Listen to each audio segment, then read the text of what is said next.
have, go ahead. Alright everyone, this is the Mass 33 and today I just want to do a video. To be honest with you guys, I've shot, I don't know, 4 videos already.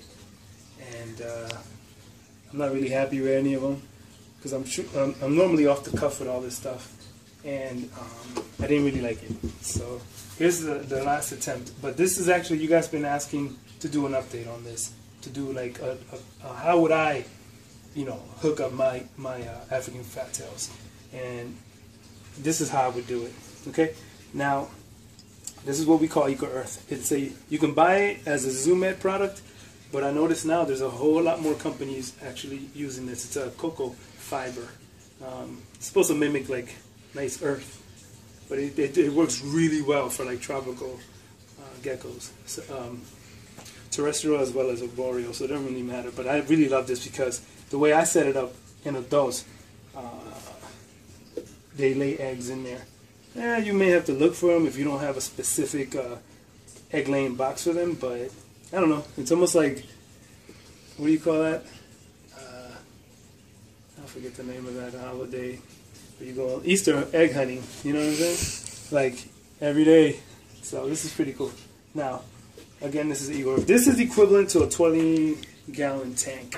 We just have it as a square. I like it. It feels like there's more space for them instead of just your traditional long tank. It's not as tall, which is cool because why do you want a really tall tank for a terrestrial gecko? It really doesn't make sense. And it does fit a lot of the hides and stuff like that. Now, like I said, they are like a subtropical kind of gecko, so you want to use anything where they're going to feel confident, you know, to hide in. This is one of the hides we have for them. Again, this is a ZoomEd makes this one, yeah. And they changed the material. I noticed that it used to be a lot heavier. These newer ones now are lighter. I don't know if they use a different mold, different material, but they're lighter. Because mine's at the house, goodness, it's like a brick. But I think that's the roof to shelter. Yeah, this one's a lot lighter, man. I like this one. And it's oh, okay. This beautiful black coating. This tape, yeah. I was like, what is this? What is this, dude? It blocks it. It blocks it from the heat, man, so it doesn't dry out. I'm just like, this is we just get on this. But anyways, sometimes you just work with what you got. You know what I'm saying? So you can put this anywhere. You can normally put it in the corner. They don't really care. Now we're gonna use a heat pad underneath. What does the heat pad look like? Oh, well, here we go. Again. Now I'm not riding on the ZoomEd coattail, okay? But I'm gonna be honest with you. I've worked with a lot of different products. And ZoomEd's a little more expensive. You can get good deals on them on Amazon or whatever. But their stuff works. The stuff works, and they're pretty consistent. You know, they're light bulbs, whatever. So this will be like the Mercedes-Benz of heat pads. What's the difference between this one and the other ones? None. But for some odd reason, this is what normally everybody uses. Now this heat pad, you can put it anywhere if you want. Doesn't matter. But normally people put it underneath their hide. It's just works. So the heat will transfer from the bottom of the tank onto the top, and they'll get that. You want to control this heat, right? Now that's the only thing I don't have here, but I'm going to tell you where to get it really cheap. Okay?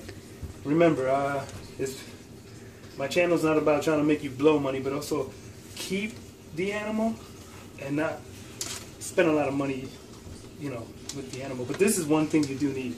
That's a digital thermometer. You can do this in Celsius and Fahrenheit, so switch it back and forth for all my European buddies, because I don't know the difference. But there it is, 25.7. You want to keep this normally, that's a good temp for them, but normally about 85 on the heat pad. And to control this, alright, don't get mad at me guys, but I'm going to be real with you. If you're just using it for one tank, you can get yourself a lamp dimmer. You can find that anywhere. You can find that at Walmart. Probably your like local bodega, and get yourself a real good Cuban sandwich as well. It doesn't really matter. You can use the lamp dimmer. You plug this into the lamp dimmer, right? This is going to be underneath because you want to know what the actual heat's going to be. So this little probe that it comes with a battery, a little kit, right? 2 little suction cups.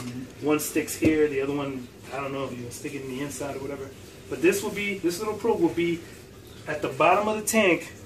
It's gonna have to touch the glass, okay? And then the heat's gonna rise from the heat pad, okay? And with the vent dimmer, you'll turn it, okay? And once you get to that 85, 82, 86, you're fine, okay? If it gets real high, like over 90, that's a no-no. But you want to keep it at that, and you control it with the lamp dimmer. You can find those cheap, and there's like an LED one. Those are real nice. And I found one at Home Depot, really nice. It's like a little, it goes up and down like that. So what I did is I kind of marked it where it was at 90 for some leopards. And that's pretty much it. If you know, you could put some foliage here, make it look cute. Here's a water bowl. You could put that anywhere. I usually use corners to fill that up with water. These guys like, you know, they're an opportunist kind of gecko. They'll go and eat out of a bowl. You know, leopards do it a little better, but these guys love to hunt. So for an adult, you know, you do the full size crickets. We use this here.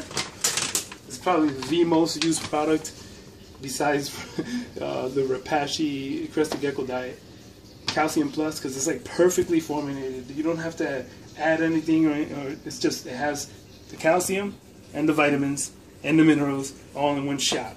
You kind of just shake and bake those crickets, throw them in there, you're good to go. All right, it's easy. This is a 64-ounce bag. You don't need to get something this monstrous. They don't come in the bags anymore. They don't, no. They come in a little containers. In a big container. Yeah. This is retro. This is retro right here. Retro. Yeah. Oh, you can find this nowhere else, man. Do you have Limited edition. Do you have a container? This is. There you go. Oh, So here's the okay. heat pad. We already have a heat pad underneath here.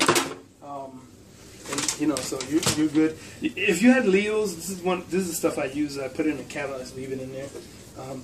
We both breed all types of reptiles. None of them got problems. We use this. Like we're not making this up. We use this. We're not trying to sell you this. We use this. Okay, so it works.